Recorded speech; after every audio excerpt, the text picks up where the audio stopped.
Hello guys, Inday ni Lola here in Hong Kong, nag-alaga ng matandang babae, 83 years old, pag 6 years nang nag-alaga kay Lola.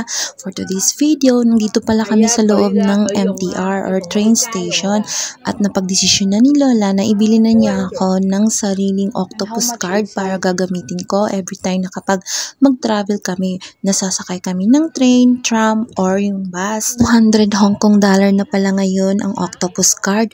Noon, nung kakarating ko dito nung 2014 is 100 lang. Ngayon ay double na, 200 na. Kapag bumili ka ng octopus card, ay may 150 na balance na pera sa loob at saka yung 50 is para dun sa card. Kaya eto, meron na akong octopus card so hindi na ako magsulat-sulat sa market book. Kasi dati, yung ginagamit kong pamasahe is yung octopus card ko, yung personal na octopus card ko.